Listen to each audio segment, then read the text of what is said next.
வரம் கேட்டு வருகின்றேன் இறைவா.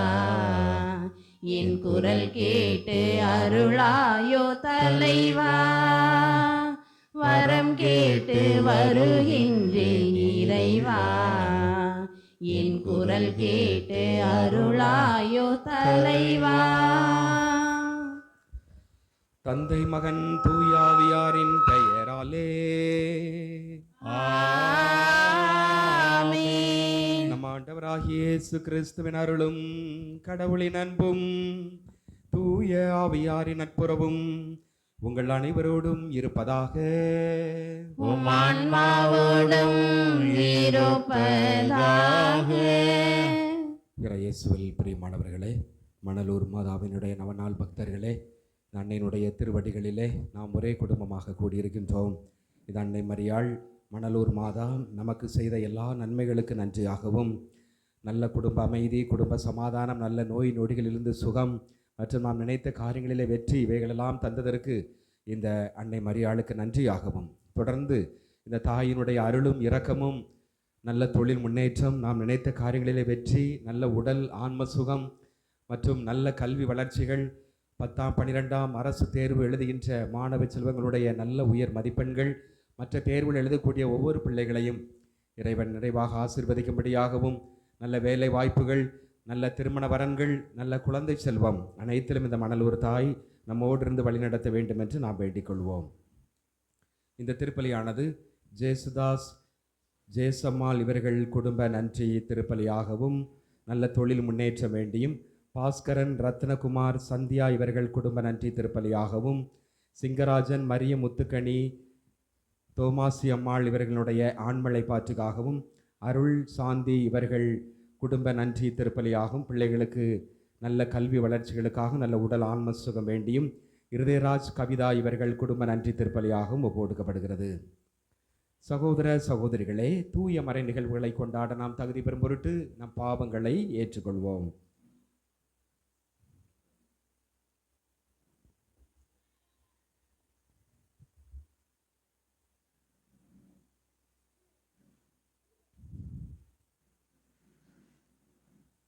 எல்லாம் வல்ல இறைவனிடமும் சகோதர சகோதரிகளே, உங்களிடமும் நான் பாவியை ஏற்றுக்கொள்கிறேன். ஏனெனில் என் சிந்தனையாலும் சொல்லாலும் செயலாலும் கடமையில் தவறியதாலும் பாவங்கள் பல செய்தேன். என் பாவமே, என் பாவமே, என் பெரும் பாவமே. ஆகையால் எப்பொழுதும் கன்னியான தூய மரியாளையும் வானதூதர் புனிதர் அனைவரையும், சகோதர சகோதரிகளே உங்களையும் நம் இறைவனாகிய ஆண்டவரிடம் எனக்காக வேண்டிக் கொள்ள மன்றாடுகிறேன். எல்லாம் வல்ல இறைவன் நம் மீது இரக்கம் வைத்து நம் பாவங்களை மன்னித்து நம்மை நிலைவாழ்விற்கு அழைத்து செல்வாராக. ஆமென். ஆண்டவரே இரக்கமாயிரும். ஆண்டவரே இரக்கமாயிரும். கிறிஸ்துவே இரக்கமாயிரும். கிறிஸ்துவே இரக்கமாயிரும். ஆண்டவரே இரக்கமாயிரும். ஆண்டவரே இரக்கமாயிரும். மன்றாடுவோமாக. இறைவா, எங்கள் வலுவின்மைக்கு ஏற்ற உதவிகளை நீரை செய்துள்ளீர். அதனால் பாவ கழுவாயின் விளைவை நாங்கள் ஏற்றுக்கொண்டு மிகுந்த இறைப்பற்றுடன் மனம் திரும்பி அவ்வுதவிகளை நாங்கள் கண்டுணர அருள்வீராக. உமது இரக்க செயல் எங்கள் இதயங்களை வழிநடத்துவீராக.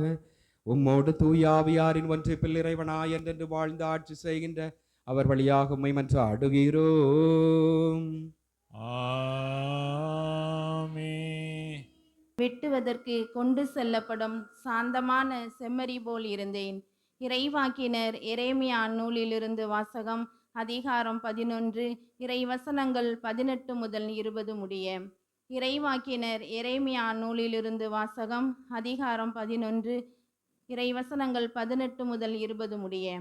ஆண்டவர் எனக்கு வெளிப்படுத்தினார், நானும் புரிந்து கொண்டேன். பின்னர் நீர் அவர்களின் செயல்களை எனக்கு காட்டினீர். வெட்டுவதற்கு கொண்டு செல்லப்படும் சாந்தமான செம்மறி போல் இருந்தேன். அவர்கள் எனக்கு எதிராய் மரத்தை பழத்தோடு அழிப்போம், வாழ்வோரின் நாட்டிலிருந்து அவனை அகற்றி விடுவோம், அவன் பெயர் மறக்கப்படட்டும் என்று சொல்லி சதித்திட்டம் தீட்டியதை நான் அறியாதிருந்தேன். படைகளின் ஆண்டவரே, நீர் நேர்மையோடு தீர்ப்பிடுபவர், உள்ளுணர்வுகளையும் இதய சிந்தனைகளையும் சோதித்தறிபவர். நீர் அவர்களை பழிவாங்குவதை நான் காண வேண்டும், ஏனெனில் என் வழக்கை உம்மிடம் எடுத்துரைத்துள்ளேன். ஆண்டவர் வழங்கும் அருள்வாக்கு. பதிலுரை பாடல் பல்லவி. ஆண்டவரை உம்மிடம் நான் அடைக்கலம் புகுந்தேன். ஆண்டவரே உம்மிடம் நான் அடைக்கலம் புகுந்தேன். என் கடவுளாகிய ஆண்டவரே, உம்மிடம் அடைக்கலம் புகுந்தேன். என்னை துரத்துவோர் அனைவரிடமிருந்தும் என்னை காப்பாற்றி தப்புவியும். இல்லையெனில் என் எதிரிகள் சிங்கம் போல என்னை பீறி கிழித்து போடுவார்கள். விடுவிப்போர் எவரும் இரார். பல்லவி. ஆண்டவரே உம்மிடம் நான் அடைக்கலம் புகுந்தேன். ஆண்டவரே, என் நேர்மைக்கும் வாய்மைக்கும் ஏற்ப எனக்கு தீர்ப்பளியும். பொல்லாரின் தீமையை முடிவுக்கு கொண்டு வாரும், நல்லோரை நிலைநிறுத்தும். நீர் எண்ணங்களையும் விருப்பங்களையும் கண்டறிபவர், நீதி அருளும் கடவுள். பல்லவி. ஆண்டவரே உம்மிடம் நான் அடைக்கலம் புகுந்தேன். கடவுளே என் கேடயம், நேரிய உள்ளத்தோரை அவர் விடுவிப்பார். கடவுள் நடுநிலை தவறாத நீதிபதி, நாள்தோறும் அநீதியை பொறுத்து கொள்ளாத இறைவன். பல்லவி. ஆண்டவரே உம்மிடம் நான் அடைக்கலம் புகுந்தேன். ஆயின் மந்தையை காப்பது போல ஆண்டவர் நம்மை காக்கின்றார். ஆயந்தன் மந்தையை காப்பது போல ஆண்டவர் நம்மை காக்கின்றார். தம் உரி மகன் மீது நம்பிக்கை கொள்ளும் எவரும் அழியாமல் நிலை வாழ்வு பெறும் பொருட்டு அந்த மகனையே அழிக்கும் அளவுக்கு கடவுள் உலகின் மேல் அன்பு கூர்ந்தார். ஆயந்தன் மந்தையை காப்பது போல ஆண்டவர் நம்மை காக்கின்றார். ஆண்டவர் உங்களோடு இருப்பாராக. உம் ஆன்மாவோடும் இருப்பாராக. யோவான் எழுதிய தூய நற்செய்தியிலிருந்து வாசகம். ஆண்டவரே மாட்சி உமக்கே. அதிகாரம் 7. இறை வார்த்தைகள் 1, 2 மற்றும் 10 மற்றும் 25 30 வரை. இயேசு கலிலேயாவில் நடமாடி வந்தார். யூதர்கள் அவரை கொல்ல வழி தேடி இருந்ததால் அவர் யூதேயாவில் நடமாட விரும்பவில்லை. யூதர்களின் கூடார விழா அண்மையில் நிகழவிருந்தது. தம் சகோதரர்கள் திருவிழாவிற்கு போன பின் இயேசுவும் சென்றார். ஆனால் அவர் வெளிப்படையாக அன்றி மறைவாக சென்றார். எருசலேம் நகரத்தவர் சிலர் இவரைத்தானே கொல்ல தேடுகிறார்கள். இதோ இங்கே இவர் வெளிப்படையாக பேசி கொண்டிருக்கிறாரே, யாரும் இவரிடம் எதுவும் சொல்லவில்லையே, ஒருவேளை இவரே மெஸ்ஸியா என்று தலைவர்கள் உண்மையாகவே உணர்ந்து கொண்டார்களோ? ஆனால் மெஸ்ஸியா எங்கிருந்து வருவார் என்பது யாருக்கும் தெரியாமல் அல்லவா இருக்கும்? இவர் எங்கிருந்து வருகிறார் என்பது நமக்கு தெரியுமே என்று பேசிக்கொண்டனர். ஆகவே கோவிலில் கற்பித்து கொண்டிருந்த பொழுது இயேசு உரத்த குரலில், நான் யார், நான் எங்கிருந்து வந்தேன் என்பவை உங்களுக்கு தெரியும். ஆயினும் நானாக வரவில்லை, என்னை அனுப்பியவர் உண்மை உள்ளவர். அவரை உங்களுக்கு தெரியாது, எனக்கு அவரை தெரியும். நான் அவரிடமிருந்தே வருகிறேன், என்னை அனுப்பியவரும் அவரே என்றார். இதை கேட்ட அவர்கள் இயேசுவை பிடிக்க முயன்றார்கள். எனினும் அவருடைய நேரம் இன்னும் வராததால் யாரும் அவரை தொடவில்லை. ஆண்டவரின் அருள் வாக்கு. கிறிஸ்துவே உமக்கு புகழ். இறையேசுவில் பிரியமான சகோதர சகோதரிகளே,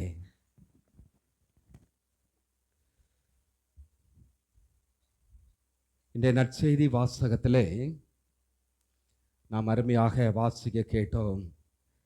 இயேசுவை கொலை செய்வதற்காக சதித்திட்டம் தீட்டுகிறார்கள். இயேசுவை கொலை செய்தது யார்? யூதர்கள். யூதர்கள், ரோமானியர்கள். அவர்கள் தலைமை ஏற்று நடத்தினார்கள். யூதர்களுடைய பின்னணியில் இருந்து இயேசுவை கொலை செய்ய திட்டமிட்டு இயேசுவை கொலை செய்தார்கள். இந்த முதல் வாசகத்திலே நாம் அருமையாக வாசித்தோம். இதே போல இறைவாக்கினர் எரேமியாவையும் கொல்ல சதி திட்டம் தீட்டுகிறார்கள். எரேமியா 11ஆம் அதிகாரம் 18 நாம் வாசித்தோம். அதிலே 19வது வசனத்திலே, வெட்டுவதற்கு கொண்டு செல்லப்படும் சாந்தமான செம்மறி போல் இருந்தேன்.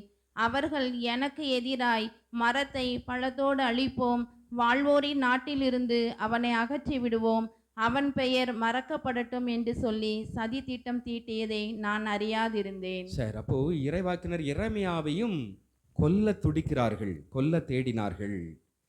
ஏன்? அவரும் ஆண்டவருடைய கட்டளைகளுக்கு கீழ்ப்படிந்து அவருடைய வார்த்தையை போதித்தார். ஆனால் மக்கள் ஏற்றுக்கொள்ளவில்லை. கடவுளுடைய வார்த்தை அவர்கள் ஏற்றுக்கொள்ளவில்லை. அதே போல இயேசுவும் தந்தையிடமிருந்து வந்து கடவுளுடைய வார்த்தையை எடுத்து சொன்னார், உண்மையை போதித்தார், நன்மையை செய்தார், புதுமைகள் செய்தார், சமத்துவத்தை செய்தார். ஆனால் அந்த மக்கள், சதிசேயர்கள், பரிசேயர்கள் இதை ஏற்றுக்கொள்ளவில்லை. இயேசுவை இவனை எப்படியாவது ஒழித்து விட வேண்டும், எப்படியாவது கொலை செய்ய வேண்டும் என்று ஆண்டவருக்கு எதிராக முறுமுறுத்தார்கள். சார், இந்த கொலை செய்வதற்கு முக்கியமான காரணம் என்ன? பொறாமை. பொறாமை தான் எப்பவுமே காரணமாக இருக்கிறது. என்ன, இவன் நமக்கு எதிராக நம்மை விட அதிகமாக சட்டம் பேசுகிறான், நம்மை விட அதிகமாக மக்களை திசை திருப்புகிறான், கடவுளை பற்றியெல்லாம் பேசுகிறான் என்று இவன் மிதமிஞ்சி போகிறான் என்று சதிசேயர்கள், பரிசேயர்கள் மத்தியிலே இயேசுவை பற்றிய ஒரு அச்சம், ஒரு பொறாமை, நம்மளை மிஞ்சி விடுவாரா என்ற ஒரு பொறாமையிலே கொலை செய்தார்கள். தொடக்க நூலிலே கொலை எதன் அடிப்படையிலே வருகிறது என்று நாம் பார்த்தோம். காயின் ஆபேலை கொலை செய்தான். எதன் விளைவாக? பொறாமை, சரியான பொறாமை. என்ன, கடவுள் இவருடைய காணிக்கை மட்டும் ஏற்றுக்கிட்டார், ஏன் காணிக்கை? எனவே காயின் ஆபேலை கொலை செய்தான்.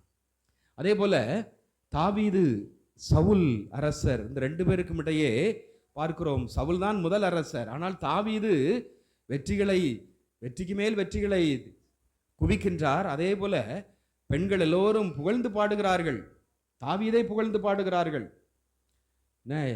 சவுல் 1000 பேரை கொன்றார், ஆனால் தாவீதோ 10,000 பேரை கொண்டார் என்று புகழ்ந்து பாடுகிறார்கள். அப்படி இருக்கும் பொழுது பொறாமை ஊற்றெடுக்கிறது. அப்போ சவுல் அன்றிலிருந்து தாவீதை கொலை செய்வதற்கு வழி தேடிக்கொண்டே இருக்கிறான். ஆனாலும் கூட கடைசியிலே தாவீது மன்னித்து நட்புறவு ஏற்படுகிறது. அப்ப இந்த பொறாமை, யூதர்கள், சதிசேயர்கள், பரிசேயர்கள், திருச்சட்ட வல்லுநர்கள், இவர்களுக்கு இருந்த பொறாமை தீயாக வருகிறது. நாம் மோசே சட்டத்தை போதிக்கிறோம், ஆனால் இவர் அதையெல்லாம் விட்டுவிட்டு புதிய சட்டத்தை கொண்டு வருகிறாரே, மக்களை எல்லாம் திசை திருப்புகிறாரே என்ற ஒரு பொறாமை. ஏன், நம்மை விட மிஞ்சி விடுவார்களோ இவர், எனவே இவரை விட்டு வைத்தால் நமது அரசாட்சிக்கு, நமது வாழ்வுக்கு இவர்கள் பாதகம் விளைவித்து விடுவார் இயேசு, எனவே இவரை கொலை செய்ய வேண்டும் என்று திட்டமிடுகிறார்கள். சார், இயேசுவினுடைய கொலைக்கான காரணம், இயேசுவினுடைய கொலைக்கான காரணம் என்ன என்று நாம் இப்பொழுது ஒவ்வொன்றாக சிந்திப்போம். முதலாவதாக இயேசுனுடைய கொலைக்கு காரணம், இயேசு ஓய்வு நாள் சட்டத்தை மீறினார். ஓய்வு நாள் சட்டத்தை மீறினாள்.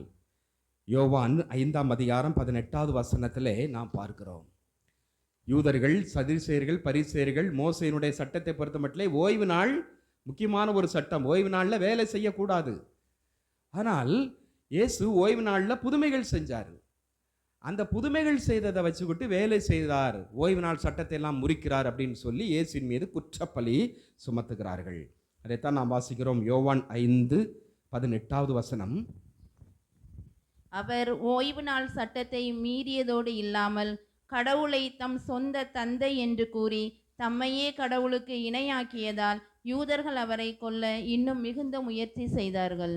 பார்த்தீங்களா? அப்போ ஓய்வு நாள் சட்டத்தை மீறுகிறார். நாம் பார்க்குறோம், வயல்வெளியில் சீடர்கள் எல்லாரும் பேசிக்கிட்டு போயிட்டு இருக்காங்க. சீடர்களுக்கு ரொம்ப வயிறு பசிக்குது அந்த நேரத்தில். ஆனால் அன்னைக்கு ஓய்வு நாள். அப்போது என்ன செய்கிறாங்க? கதிர்களை எடுத்து அதை கசக்கி அதை உமியை எடுத்து விட்டு அந்த பயிரை உண்கிறார்கள். அப்போ இது தவறு, ஓய்வு நாளிலே நீங்கள் வேலை செய்து விட்டாய் என்று யூதர்கள் அவரை ஓய்வு நாள் சட்டத்தை மீறியதாக சொல்லுகிறார்கள். அதே போல் இன்னொரு சமயம் ஒருவர் ஓய்வு நாளிலே கை சூம்பியவர், அவருக்கு சுகம் கிடைக்கவில்லை. அவர் அந்த நேரத்திலே வருகிறார். அப்போ ஆண்டவர் சுகம் கொடுக்கிறார். அப்போ புதுமை செய்கிறார். அப்போ புதுமை செய்வது கூட அது தவறு, ஓய்வு நாள் சட்டத்திலே இவர் மீறுகிறார் என்று சொல்லுகிறார். அப்போ ஆண்டவர் கேட்க, ஓய்வு நாளில் நன்மை செய்வதா தீமை செய்வதா? அவங்க வீட்டில் ஆடோ மாடோ கிணத்துல விழுந்திருந்தா உயிருக்கு போராடி கொண்டிருக்கும் பொழுது நீ ஓய்வு நாள் வேலை செய்யக்கூடாதுன்னு கிணத்துல இறங்காமல் இருப்பியா? இல்லை என்று சொல்கிறார். அப்போ இயேசு ஓய்வு நாள் சட்டத்தை மீறவில்லை, மாறாக மனிதாபிமான நேயத்தோடு அங்கே பார்க்கிறார். ஆனால் இயேசுனுடைய அந்த முதல் குற்றச்சாட்டு ஓய்வு நாள் சட்டத்தை மீறினார். ஓய்வு நாள் புனிதமானது, ஆண்டவரின் நாள், அதை இவர் மீறினார் என்று குற்றம் சாட்டுகிறார்கள்.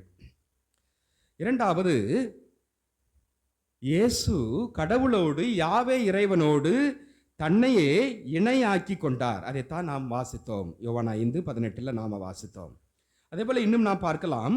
யோவான் நற்செய்தி 10ஆம் அதிகாரம் 30வது வசனம், நானும் தந்தையும் ஒன்றாய் இருக்கிறோம் என்றார். நானும் தந்தையும் ஒன்றாக இருக்கிறோம். அப்போ கடவுளோடு, தந்தை இறைவனோடு, யாவை இறைவனோடு தன்னையே இணையாக்கி கொள்கிறார். அப்போ யாவை இறைவன் தான் அவங்கள பொறுத்த மட்டும் கடவுள், அவர் தான் மீட்டு கொண்டு வந்தார். இவர் நாசரேத்தில் பிறந்தவர், யோசேப்பு மரியாளுடைய மகன், இவர் நமக்கு தெரியுமே. இவர் எப்படி கடவுளோடு தன்னையே இணையாக்கி கொள்வது? அடுத்து வாசியுங்கள் 14ஆம் அதிகாரம் 9வது வசனம். யோவான் 14:9. இயேசு அவரிடம் கூறியது, பிலிப்பே, இவ்வளவு காலம் நான் உங்களோடு இருந்தும் நீ என்னை அறிந்து கொள்ளவில்லையா? என்னை காண்பது தந்தையை காண்பதாகும். அப்படி இருக்க தந்தையை எங்களுக்கு காட்டும் என்று என்னை காண்பது, என்னை பார்த்தாலே நீங்கள் தந்தையை பார்த்த மாதிரி அப்படின்னு சொல்றாரு. ஆண்டவர் இயேசுவை பார்த்தாலே என் தந்தை கடவுளை பார்த்த மாதிரி. அப்படி இருக்கும் பொழுது நீங்கள் தந்தையை காட்டும் ஏன் சொல்லிட்டு இருக்கிறீங்க? என்ன பாருங்க, தந்தையை பார்த்துட்டீங்க, யாவை இறைவனை பார்த்துட்டீங்க. அப்போ கடவுள் தந்தை இறைவனோடு தன்னையே இணையாக்கி கொள்ளுகிறார். மத்தேயு நற்செய்தி 10ஆம் அதிகாரம் 40வது வசனம், என்னை ஏற்றுக்கொள்பவரோ என்னை அனுப்பியவரை ஏற்றுக்கொள்கிறார். என்னை ஏற்றுக்கொள்பவர், இயேசு சொல்லுகிறார், அவருடைய இயேசு என்னுடைய வார்த்தை ஏற்றுக்கொள்பவர் தந்தையினுடைய வார்த்தையை ஏற்றுக்கொள்கிறார். அதுபோல என்ன நீங்க ஏற்றுக்கொள்றீங்க அப்படின்னா தந்தை கடவுளையே நீங்க ஏற்றுக்கொள்றீங்க. ஏன்னா இயேசுவை ஏற்றுக்கொள்ளவில்லை, அவருடைய வார்த்தையை ஏற்றுக்கொள்ளவில்லை, இயேசுவையே அவர்கள் புறக்கணித்தார்கள். அப்போ தந்தை கடவுளோடு தன்னையே இணையாக்கி கொண்டார். அதுதான் இரண்டாவது குற்றம், இவர் மீது சுமத்தப்பட்ட ஒரு குற்றம். மூன்றாவது, இயேசு பாவங்களை மன்னித்தார். அப்போ யூதர்கள், பரிசேயர்கள், மறை நூல் அறிஞர்களை பொறுத்த மட்டும் தந்தை இறைவன் மட்டும்தான் பாவத்தை மன்னிக்க கூடியவர். இவர் சாதாரண மனுஷன், இவர் எப்படி பாவத்தை மன்னிக்கிறாரு? அப்போ இது மூன்றாவது குற்றப்பழி, இயேசுவை கொலை செய்வதற்கான மூன்றாவது குற்றப்பழி. பாருங்கள், மத்தேயு நற்செய்தி 9ஆம் அதிகாரம் 2வது வசனம், சிலர் முடக்குவாதமற்ற ஒருவரை கட்டிலில் கிடத்தி அவரிடம் கொண்டு வந்தனர். இயேசு அவர்களுடைய நம்பிக்கையை கண்டு முடக்குவாதமுற்றவரிடம், மகனே, துணிவோடு இரு, உன் பாவங்கள் மன்னிக்கப்பட்டன என்றார். உன் பாவங்கள் மன்னிக்கப்பட்டன என்றார். உடனே நம்ம தொடர்ந்து வாசிக்கும் போது அவங்க என்ன செய்வாங்க? முறுமுறுக்காங்க. பாவங்களை மன்னிக்கிறார், இவர் யாரு? கடவுளா? கடவுளுக்கு நிகராக கடவுள் மட்டும் தானே பாவத்தை மன்னிக்க முடியும் என்று அவருக்கு எதிராக முணுமுணுத்தார்கள். அப்போ மூன்றாவது குற்றப்பழி, பாவங்களை இவர் மன்னித்தார். மனுஷங்களுடைய பாவங்களை இவர் மனுஷராக இருந்து கொண்டு எப்படி மன்னிப்பது?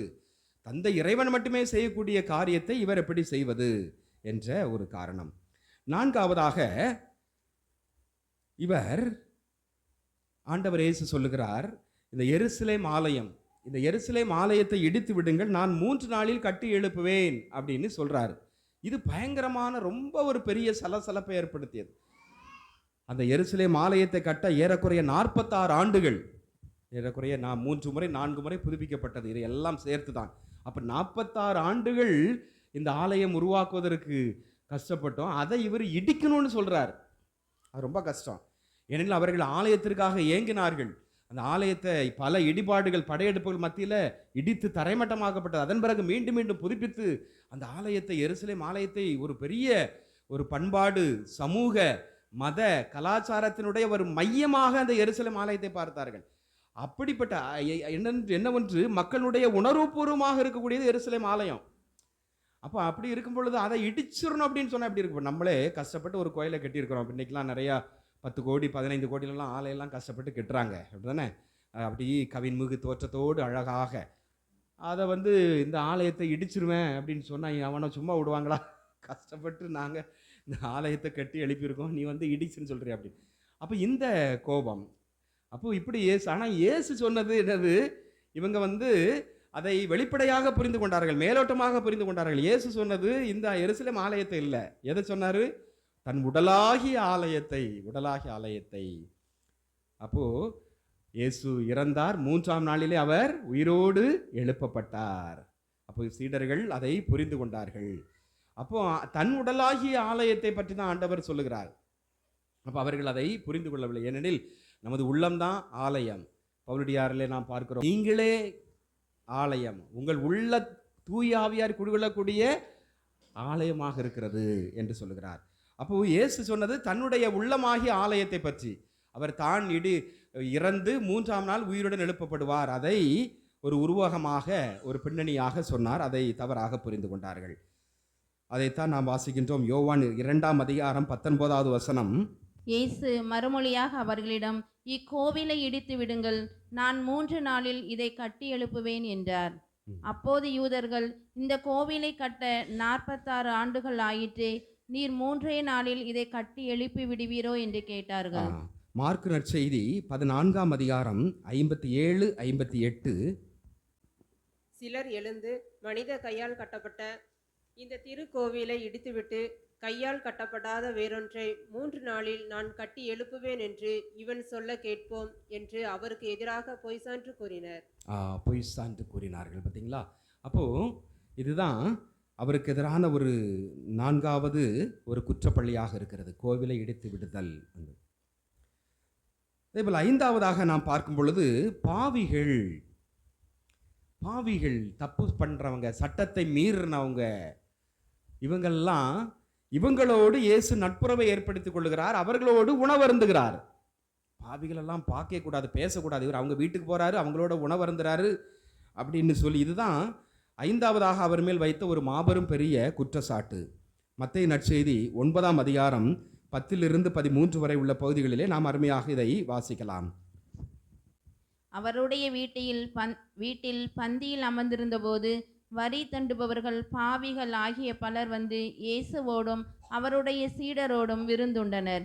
இதை கண்ட பரிசேயர் அவருடைய சீடரிடம், உங்கள் போதகர் வரி தண்டுபவர்களோடும் பாவிகளோடும் சேர்ந்து உண்பது ஏன் என்று கேட்டனர். இயேசு இதை கேட்டவுடன், நோயற்றவருக்கல்ல. அப்போ இந்த மாதிரி பாவிகளோட இவங்களோட ஒரு நட்புறவை ஏற்படுத்திக் கொள்கிறார், அவங்களோடு சேர்ந்து உணவருந்துகிறாரு. இது எவ்வளவு பெரிய மகா பெரிய தப்பு. ஒரு போதகர்னு சொல்றீங்கல்ல, போதகர் எப்படி பாவிகளோடு குற்றம் செஞ்சவங்களோடு போய் வீட்டில் போய் உட்கார்ந்து சாப்பிட்டுட்டு இருக்கிறாரு அப்படின்னு சொல்லி அவருக்கு எதிராக குற்றச்சாட்டு. இதைத்தான் நாம் மார்க்கு நற்செய்தி 2ஆம் அதிகாரம் 15 to 17 வரை. முன்பு அவருடைய வீட்டில் பந்தி அமர்ந்தபோது வரி தண்டுபவர்கள் பாவிகள் ஆகிய பலர் இயேசுவோடும் அவருடைய சீடரோடும் விருந்துண்டனர். ஏனெனில் இவர்களுள் பலர் இயேசுவை பின்பற்றியவர்கள். அவர் பாவிகளோடும் வரி தண்டுபவர்களோடும் உண்பதை பரிசேயரை சார்ந்த மறைநூல் அறிஞர் கண்டு அவருடைய சீடரிடம், இவர் வரி தண்டுபவர்களோடும் பாவிகளோடும் சேர்ந்து உண்பதேன் என்று கேட்டனர். இயேசு இதை கேட்டவுடன் அவர்களை நோக்கி, நோயற்றவருக்கு அல்ல. சரி, அதே போல லூக்கா நற்செய்தி 5ஆம் அதிகாரம் 29 to 32 வரை உள்ள பகுதிகளிலும் நாம் இதை பார்க்கலாம். பாவியான பெண்கள், ஏழைகள், ஒதுக்கப்பட்டவர்கள், இவர்களோடு இவர் சேர்ந்து உணவருந்துகிறார், ஒரு நட்பை ஏற்படுத்திக் கொள்கிறார். அப்போ ஒரு போதகர் என்று சொல்லக்கூடியவர் எப்படி இவர்களோடு சேர்ந்து நட்பை ஏற்படுத்துவது? இது மகா பெரிய குற்றம் என்று சொல்லுகிறார். அப்போ இதுதான் இயேசுனுடைய கொலைக்கு 5வது ஒரு காரணமாக இருக்கிறது. 6வதாக யூதர்களின் அரசர் என்று இயேசு கூறிக்கொள்கிறார். தன்னையே யூதர்களுடைய ராஜாவாக கூறிக்கொள்கிறார். இது ஒரு பெரிய குற்றச்சாட்டு. அதைத்தான் அவர் கூறியதையே இயேசுனுடைய சிலுவையின் பொழுது அவர் மரத்தின் மேலே INRI என்று அவர் எழுதினார்கள், நாசரேத்து இயேசு யூதர்களின் அரசர் என்று. யோவான் நற்செய்தி 19ஆம் அதிகாரம் 19வது வசனம். பிலாத்து குற்றறிக்கை ஒன்றை எழுதி அதை சிலுவையின் மீது வைத்தார். அதில் நாசரேத்து இயேசு யூதர்களின் அரசன் என்று எழுதியிருந்தது. ஏனெனில் இவன் தன்னைத்தானையே அரசராக்கி கொள்கிறான். அதுவும் யூதர்களுடைய அரசர் என்று தன்னையே சொல்லிக் கொள்கிறான் என்று இவர்கள் மீது இயேசு மீது ஒரு பெரிய குற்றச்சாட்டை இவர்கள் வைக்கின்றார்கள். அடுத்ததாக இவருடைய ஒரு பெரிய மாபெரும் குற்றச்சாட்டு, புதுமைகள் செய்தார், போதனைகள் செய்தார். இதன் மூலம் மக்களை தன்வயப்படுத்தி ரோமை அரசாங்கத்திற்கு எதிராக, இந்த மத தலைவர்களுக்கு எதிராக, சதுசேயர்கள், பரிசேயர்கள், திருச்சட்டர் இவர்களுக்கு எதிராக மக்களை திசை திருப்புகிறான், ரோமை அரசாங்கத்திற்கு எதிராக தூண்டி விடுகிறான் மக்களை என்ற ஒரு பெரிய ஒரு குற்றச்சாட்டு. இப்படி நாம் பார்க்கும் பொழுது இயேசுவை பற்றி ஒரு 6 நிலைகளிலே இவர்கள் மானாவாரியாக குற்றம் சுமத்துகிறார்கள். ஆனால் இதை எல்லாமே இயேசு செய்யலை. இவங்க இயேசுனுடைய இந்த வெளிப்படையாக இயேசுவை தவறாக புரிந்து கொண்டார்கள். இயேசுவை சரியாக புரிந்து கொள்ளவில்லை. இயேசுவை தவறாக புரிந்து கொண்டு இந்த 6 விதமான குற்றச்சாட்டுகளை இயேசுவின் மீது சுமத்தி அவரை கொலை செய்தார்கள். இதற்கு அடிப்படை காரணம் ஆணிவேர் பொறாமை தான். அப்போ இந்த பொறாமை தான் எல்லா தீமைகளுக்கும் ஆணிவேர். அப்போ அந்த பொறாமையை நாம் முளையிலேயே நாம் என்ன செய்யணும்? கிள்ளிடணும். பொறாமை என்பது ஒரு பேய். குடும்பத்திலே ஆரம்பிக்குது. குடும்பத்திலே கணவன் மனைவிக்கிடையே பொறாமை, 2 பேருக்கு போட்டி, பொறாமை, அதில் சண்டை, பிள்ளைகளுக்கிடையே மூத்தவர், இளையவர், நடுலவர், யார் பெரியவர், பொறாமை. இப்படி இந்த பொறாமை எண்ணம் தான் இன்றைக்கு குடும்பங்களினுடைய சீரழிவுகளுக்கும், குடும்பங்களினுடைய நிறைய கருத்து வேறுபாடுகள், பிரிந்து இருக்கக்கூடிய நிலை, சண்டை சச்சரவுகளுக்கு ஒரு ஆணிவேராக இருக்கிறது இந்த பொறாமை. எனவே இந்த பொறாமையை நாம் அகற்ற வேண்டும் என்றால் என்ன செய்ய வேண்டும்? இயேசுவினுடைய வார்த்தையை நாம் கீழ்ப்படிந்து நடக்க வேண்டும். இயேசுவை போல எல்லாம் இறைவனின் அதிமிகு மகிமைக்காக, இஞ்ஞாசியாரனுடைய ஒரு விருது வாக்கு. இயேசுதான் உயர்ந்தவர். மிக்கேல் அதிதூதர் சொன்னார், கடவுளுக்கு நிகர் யார் இந்த உலகத்துல? நாமெல்லாம் பெரியவங்க கிடையாது, நாமெல்லாம் அவருடைய பணியாளர்கள். அப்போ நாம் என்ன செய்ய வேண்டும்? நம்மையே உயர்ந்தவர்களாக. அப்போ இந்த உயர்வு மனப்பான்மை, ஏன் அவர் செய்தா என்ன, அவர் வாஸ்தா என்ன, அவர் பாடினா என்ன, ஆனால் நம்மளால் சிலரால் ஏற்றுக்கொள்ள முடியவில்லை. உயர்வு மனப்பான்மை, இந்த பொறாமை தீ பற்றி எரிகிறது. அவர் எப்படி இவ்வளோ பெரிய வீடு கட்டிட்டான், காரு பங்களாலாம் வாங்கிட்டானே, அவனுக்கு நிறைய சம்பளம் கிடைக்குது. நம்மளை அறியாமலே ஒரு பொறாமை. நம்ம ஊரில் இருந்தவன் தானே, நம்ம கண்ணில் கஷ்டப்பட்டு வளர்ந்தவன் இன்னைக்கு எவ்வளோ பெரிய ஆளாயிட்டான், பெரிய பணக்காரன் ஆயிட்டானே. அந்த பொறாமை தீ பற்றி எரிகிறது. அப்போது அன்புக்குரியவர்களே, இந்த இயேசுனுடைய கொலைக்கு காரணம் பொறாமை. எனவே நமது குடும்பங்களினுடைய கொலைக்கும் குடும்ப பிரச்சனைகளுக்கு காரணம் இந்த பொறாமை. எனவே இந்த பொறாமை வேரை நாம் ஆணியோடு அகற்றுவோம். ஆண்டவருடைய இந்த தவ காலத்தில் இருக்கிறோம். ஆண்டவருடைய பாடுகளிலே நாம் பங்கெடுப்போம். நம்மோடு வாழ்கின்ற சகோதர சகோதரிகள் ஆண்டவருக்கு உதராக நல்ல காரியங்கள் செய்யும் பொழுது அதை நாம் ஏற்றுக்கொள்வோம். ஆண்டவர் இயேசுவை ஏற்றுக்கொண்டதை போல இவரும் ஆண்டவருடைய பணியாள், இவரும் ஆண்டவரை போல உள்ளவர் என்று ஆண்டவருடைய பிள்ளைகளாக நாம் ஏற்றுக்கொள்வோம். பொறாமை தீயை நாம் அடியோடு அழிப்போம். இறைவனுடைய பிள்ளைகளாக மாற வரவேண்டி நாம் அந்த வழிபாட்டிலே பங்கெடுப்போம். ஆமென். எல்லாம் தருகின்றேன் தந்தாய், என்னையும் தருகின்றேன். எல்லாம் தருகின்றேன் தந்தாய், என்னையும் தருகின்றேன். பிறருக்காக வாழ்வதில் நானும் என்னையே உம்மிடம் தருகின்றேன். பிறருக்காக வாழ்வதில் நானும் என்னையே உம்மிடம் தருகின்றேன். பிறரின் சுமையை விரும்பி சுமக்க என்னையும் தகுதியாக்குவாய், என்னையும் தகுதியாக்குவாய். எல்லாம் தருகின்றேன் தந்தாய், என்னையும் தருகின்றேன். இயற்கை இந்த மலர்கள் பறித்து தருவேன் உமக்கு காணிக்கை. உழைப்பின் பயனாய் கிடைத்த பொருளை என்னோடு இணைத்து தருகின்றேன், என்னோடு இணைத்து தருகின்றேன். எல்லாம் தருகின்றேன் தந்தாய், என்னையும் தருகின்றேன். சகோதர சகோதரிகளே, என்னுடையதும் உங்களுடையதுமான பலி எல்லாமல்ல தந்தையாக இறைவனுக்கு ஏற்றதாகும்படி மன்றாடுங்கள். ஆண்டவர் தமது பெயரின் புகழ்ச்சிக்காகவும் ஆட்சிக்காகவும் நமது நன்மைக்காகவும் புனித திரு அவை அனைத்து நலனுக்காகவும் உமது கையில் இருந்து பலியை ஏற்றுக்கொள்வாராக. ஆண்டவரே, இப்பலியின் வலிமை மிக்க ஆற்றல் எங்களை தூய்மைப்படுத்துவதாக. இவ்வாறு நாங்கள் மென்மேலும் புனிதம் அடைந்தவர்களாய் தூய்மையின் ஊற்றுக்கு வந்து சேர செய்தருள்வீராக. எங்கள் காணிக்கைகளை மகிழ்ச்சியுடன் ஏற்றருளுமை வேண்டுகிறோம். இதனால் கட்டுக்கடங்காத எங்கள் விருப்பங்களை முன்பக்கம் கனிவுடன் திருப்புவீராக. எங்கள் ஆண்டவராகிய கிறிஸ்து வழியாக உம்மை மன்றாடுகிறோம். ஆண்டவர் உங்களோடு இருப்பாராக. உம் ஆன்மாவோடும் இருப்பாராக. இதயங்களை மேலே எழுப்புங்கள். ஆண்டவரிடம் எழுப்பியுள்ளோம். நம் இறைவனாகிய ஆண்டவருக்கு நன்றி கூறுவோம். அது தகுதியும் நீதியுமானது. ஆண்டவரே, தூயவரான தந்தையே, என்று முளையெல்லாம் அல்ல இறைவா, எந்நாளும் இவ்விடத்திலும் நாங்கள் உமக்கு நன்றி செலுத்துவது மெய்யாகவே தகுதியும் நீதியுமாகும். எங்கள் கடமையும் மீட்புக்குரிய செயலுமாகும். எங்கள் தவ முயற்சிகளால் நாங்கள் உமக்கு நன்றி செலுத்தவும், எங்கள் ஆணவத்தை தளர்த்தவும், ஏழைகளுக்கு உணவளிக்கவும், உமது கனிவிரக்கத்தை பின்பற்றவும் திருவிழமானீர். உம்முடைய பிள்ளைகளின் உள்ளங்களை தூய்மைப்படுத்தி புதுப்பிக்க இப்பயனுள்ள சிறப்பான தவக்காலத்தை ஏற்படுத்தினீர். அதனால் நாங்கள் மட்டுமீறிய பற்றுதல்களிலிருந்து எங்களை விடுதலை பெற்று நிலையற்றவற்றில் மனதை ஈடுபடுத்தாது நிலையானவற்றில் மென்மேலும் மனதை செலுத்துமாறு எங்களை தூண்டுகிற காலம் இதுவே. எங்கள் உண்ணா நோன்பின் வழியாக நீர் எங்கள் தீய நாட்டங்களை அடக்குகின்றீர், மனத்தை மேலே எழுப்புகின்றீர், நற்பண்புகளையும் அவற்றிற்கான பரிசுகளையும் எங்கள் ஆண்டவராகிய கிறிஸ்து வழியாக பெருக செய்கின்றீர். ஆகவே வானதுதர் புனிதர் அனைவரோடு சேர்ந்து நாங்களது மகிமையை புகழ்ந்து முடிவின்றி பாடுவதாவது: தூயவர் தூயவர் தூயவர், வான்படைகளின் கடவுளாம் ஆண்டவர்.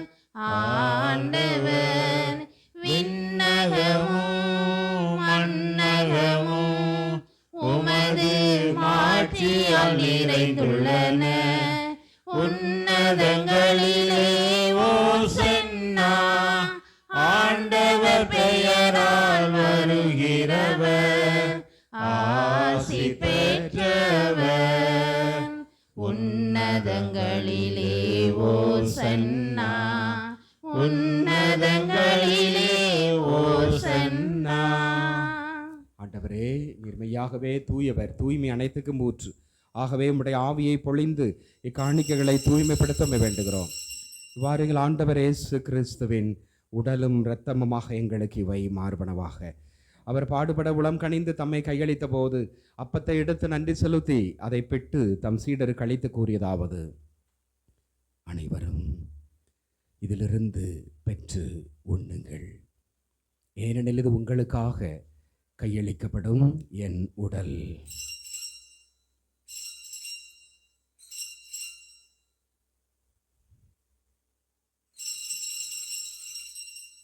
அவனமே இரவு விருந்தை அருந்திய பின் கிண்ணத்தை எடுத்து மீண்டும் உமக்கு நன்றி கூறி தம் சீடர்களுக்கு அளித்தவர் கூறியதாவது: அனைவரும் இதிலிருந்து பெற்று பருகுங்கள், ஏனெனில் இது புதிய நிலையான உடன்படிக்கைக்குரிய என் இரத்தத்தின் கிண்ணம். இது பாவ மன்னிப்புக்கென்று உங்களுக்காகவும் பலருக்காகவும் சிந்தப்படும். இதை என் நினைவாகச் செய்யுங்கள்.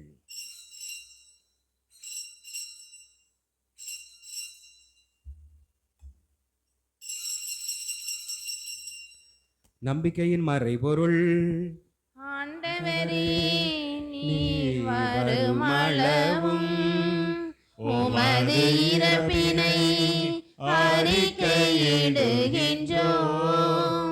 உமது உயிர்ப்பினையும் எடுத்துரைக்கின்றோம். ஆகவே ஆண்டவரே, நாங்கள் கிறிஸ்துவின் இறப்பினையும் உயிர்ப்பினையும் நினைவு கூர்ந்து வாழ்வு தரும் அப்பத்தையும் மீட்பளிக்கும் கிண்ணத்தையும் ஒப்பு கொடுக்கிறோம். உம் திருமுனின்று மக்கு ஊழியம் புரிய தகுந்தவர்கள் எங்களை ஏற்றுக்கொண்டீர், எனவே மக்கு நன்றி செலுத்துகிறோம். மேலும் கிறிஸ்துவின் உடலிலும் இரத்தத்திலும் பங்கு கொள்ளும் எங்களை தூய ஆவியார் ஒன்று சேர்க்க வேண்டுமென உம்மை தாழ்மையுடன் மன்றாடுகிறோம். ஆண்டவரே, உலகெங்கும் பரவியிருக்கும் ஒரு திரு அவையை நினைவு கூர்ந்தருளும். எங்கள் திருத்தந்தை 14ஆம் லியோ, எங்கள் ஆயர் ஸ்டீஃபன், எல்லா திருநிலையினர் ஆகிய அனைவரோடும் ஒரு திரு அவை அன்பில் நிறைவு பெறச் செய்தருளும். மேலும் உயிர்த்தெழும் எதிர்நோக்குடன் துயில் கொள்ளும் எங்கள் சகோதர சகோதரிகளையும் இறந்தோர் அனைவரையும் இரக்கத்துடன் நினைவு கூர்ந்தும் ஒரு திருமுக ஒளியினுடைய ஏற்றருளும். எங்கள் அனைவர் மீதும் இரக்கமாயிரும். கடவுளின் கன்னித்தாயான புனித மரியா, அவருடைய கணவரான புனித யோசேப்பு, புனித திருத்தூதர்கள், இவ்வுலகிலும் அக்கோந்தவராய் இருந்தோர் ஆகிய புனிதர் அனைவருடன் நாங்களே வாழ்வில் பங்கொள்ளும் தகுதி பெற்று திருமகன் இயேசு கிறிஸ்து வழியாகவே புகழ்ந்தேத்து மரமருள மன்றாடுகிறோம். இவர் வழியாக, இவரோடு, இவரில் எல்லாம் அல்ல இறைவனாகிய தந்தையே, தூய ஆவியாரின் ஒன்றிப்பில் எல்லா புகழும் ஆட்சியும் என்றென்றும் உமக்கு உரியதே.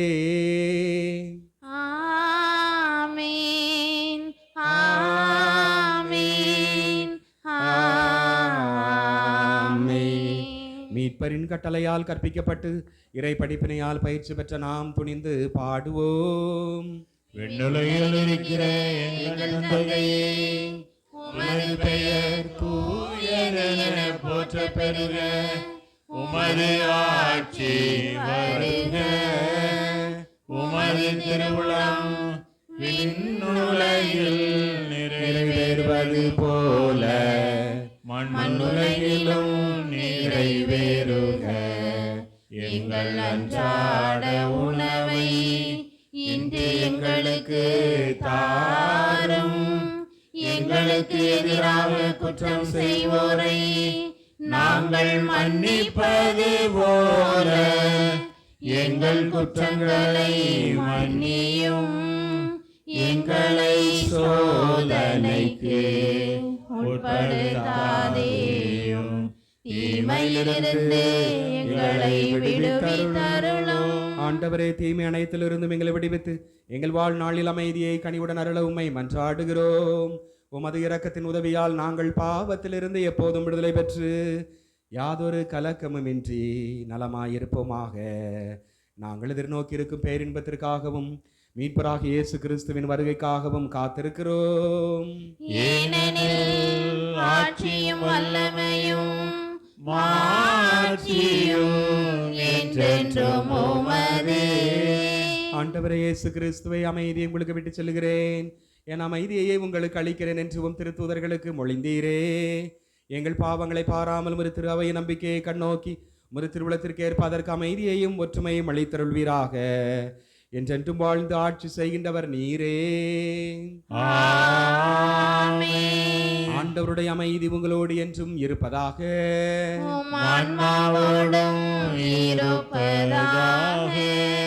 ஒருவருக்கொருவர் அமைதியை பகிர்ந்து கொள்வோம். சமாதானம். உலகின் பாவம் போக்கும் இறைவனின் செம்மறியே, எம்மேல் இரக்கம் வையும். உலகின் பாவம் போக்கும் இறைவனின் செம்மறியே, எம்மேல் இரக்கம் வையும். உலகின் பாவம் போக்கும் இறைவனின் செம்மறியே, எமக்கு அமைதி தாரும். இதோ இறைவனின் செம்மறி, இவரே உலகின் பாவங்களை போக்குகின்றவர். செம்மறியின் விருந்திற்கு அழைக்க பெற்றோர் பேறு பெற்றோர். ஆண்டவரே, நீர் என் இல்லத்தில் எழுந்தருள நான் தகுதியற்றவன், ஆனால் ஒரு வார்த்தை மட்டும் சொல்லியருளும், எனது ஆன்மா நலமடையும். இயேசுவின் திருவுடலும் இரத்தமும் என்னை காத்து முடியலால் வலிப்பதாக. ஆமென். செம்மறியின் விருந்துக்கு அழைக்க பெற்றோர் பேறு பெற்றோர். அவ்விருந்தை உண்டிட சென்றிடுவோம் இன்பம் பொங்க. செம்மறியின் விருந்துக்கு அழைக்க பெற்றோர் பேறு பெற்றோர். அவ்விருந்தை உண்டிட சென்றிடுவோம் இன்பம் பொங்க. இறைவன் தரும் விருந்திது அதை உன் தடை என்ன? உறையவரும் இறைவனை நாம் ஏற்க தடை என்ன? இறைவன் தரும் விருந்திது அதை உண்ண தடை என்ன? உறையவரும் இறைவனை நாம் ஏற்க தடை என்ன? உள்ள கதவு திறந்தது அதன் உள்ளே வாழுவாய். உவகை என்னும் ஒளி கொணர்ந்து எம்மை ஆளுவாய். செம்மறியின் விருந்துக்கு அழைக்க பெற்றோர் பெரு பெற்றோர் அவ்விருந்தை உண்டிட சென்றிடுவோம் இன்பம் பொங்க. வானம் பொழிய பூமி விளையும் வளமும் பொங்குமே. வளமே வரும் ஒளியால் சோலை மலரும் எங்குமே. வானம் பொழிய பூமி விளைய வளமும் பொங்குமே. வளமே வரும் ஒளியால் சோலை மலரும் எங்குமே. எந்த உணவாய் நீ வந்தாலே இன்பம் தங்குமே. உந்தன் அருளை விதைத்தால் இந்த உலகம் உய்யுமே. செம்மறியின் விருந்துக்கு அழைக்க பெற்றோர் பெரு பெற்றோர் அவ்விருந்தை உண்டிட சென்றிடுவோம் இன்பம் பொங்க. உலகம் எல்லாம் இணைவது உன் உள்ளம் ஒன்றிலே. இயற்கை நிறைவு கொள்வது உன் செயலின் பண்பிலே. உலகம் எல்லாம் இணைவது உன் உள்ளம் ஒன்றிலே. இயற்கை நிறைவு கொள்வது உன் செயலின் பண்பிலே. மனித உள்ளம் மகிழ்வது உன் புனித உறவிலே. மறையும் வாழ்வு மலர்வது உன் மகிழ்வின் பங்கிலே. செம்மறியின் விருந்துக்கு அழைக்க பெற்றோர் பேறு பெற்றோர் அவ்விருந்தை உண்டிட சென்றிடுவோம் இன்பம் பொங்க. செம்மறியின் விருந்துக்கு அழைக்க பெற்றோர் பேறு பெற்றோர் அவ்விருந்தை உண்டிட சென்றிடுவோம் இன்பம் பொங்க. ஏப்ரல் மாதம் முதல் சனி அந்த பாடுகளின் வாரத்தில் வரக்கூடிய பெரிய சனிக்கிழமையாக இருக்கிறது. எனவே எங்கும் ஆலயங்களிலே திருப்பலி நிறைவேற்றப்பட மாட்டாது. எனவே நமக்கு அடுத்து வருகின்ற மூன்றாம் சனிக்கிழமை நமது மணலூரிலே மூன்றாம் சனிக்கிழமை நற்கருணை ஆராதனை 11:30 மணிக்கு மற்றும் அதனைத் தொடர்ந்து 12 மணிக்கு திருப்பலி நடைபெறும். எனவே ஏப்ரல் மாதம் மூன்றாம் சனிக்கிழமை நற்கருணை 11:30 மணிக்கு நற்கருணை ஆராதனை தொடர்ந்து திருப்பலி நடைபெறும். நன்றி கூறி மன்றாடுவோமாக.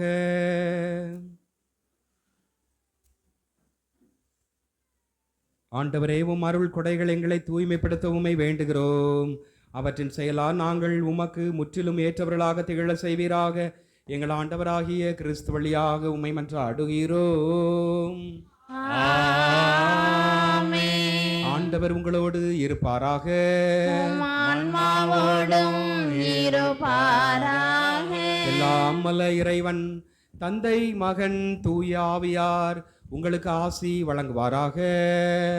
ஆமென். சென்று வாருங்கள், திருப்பலி நிறைவேறிற்று.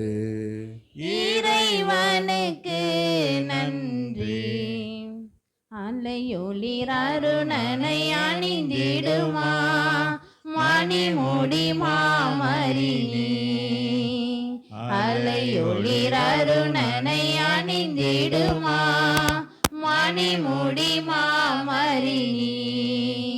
வாழ்க்கையின் பேரரசி,